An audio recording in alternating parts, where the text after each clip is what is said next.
Hi friends, ഞാൻ ഇന്നൊരു പരിപ്പ് വടയുടെ റെസിപ്പിയുമായിട്ടാണ് എത്തിയിരിക്കുന്നത്. പരിപ്പ് വെള്ളത്തിലിട്ട് കുതിർത്തിട്ടുണ്ട്. അത് ഉപ്പും ചേർത്ത് ഒന്ന് അരച്ചെടുക്കാം. ഇനി നമ്മൾ മിക്സിയുടെ ജാറിലിട്ട് ഒന്ന് അമർത്തിയെടുക്കാം. ഇതിലേക്ക് 2 പച്ചമുളക് കട്ട് ചെയ്തത്, കുറച്ച് കറിവേപ്പില, ഒരു കഷ്ണം ഇഞ്ചി കട്ട് ചെയ്തത്, 3 വെളുത്തുള്ളി കട്ട് ചെയ്തത്, പിന്നെ കുറച്ച് ചെറിയ ഉള്ളി, സവാള വേണമെങ്കിലും എടുക്കാം, ചെറിയ ഉള്ളി കട്ട് ചെയ്തതും കൂടെ ചേർത്ത് മിക്സിയുടെ ജാറിലിട്ട് ഒറ്റ അമർത്ത് മതി. കൂടുതൽ അമർത്തിയാൽ അത് അരഞ്ഞു പോകും. അപ്പോൾ ഒറ്റ അമർത്ത് മതി.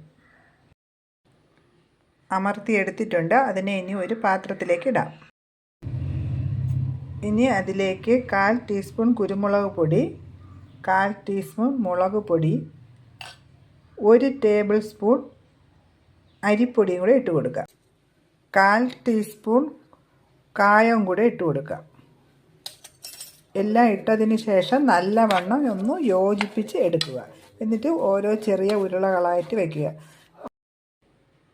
എല്ലാം ഉരുളകളാക്കി വെച്ചിട്ടുണ്ട്. ഇനി ഒരു പാൻ അടുപ്പത്ത് വെച്ച് എണ്ണ ചൂടായതിന് ശേഷം ഇത് ഒന്ന് മൊരിച്ചെടുക്കുക. എണ്ണ നല്ലവണ്ണം ചൂടായിട്ടുണ്ട്. ഇനി ഓരോന്നായിട്ട് ഇതുപോലെ എണ്ണയിലിട്ട് മൊരിച്ചെടുക്കാം. ഇതുപോലെ എല്ലാ വടകളും ചുട്ടെടുക്കണം. ഒരു 2 മിനിറ്റ് ഒന്ന് ചൂടായതിന് ശേഷം മറിച്ചിട്ട് കൊടുക്കാം. 2 മിനിറ്റ് ആയിട്ടുണ്ട്. ഇനി ഒന്ന് മറിച്ചിടാം.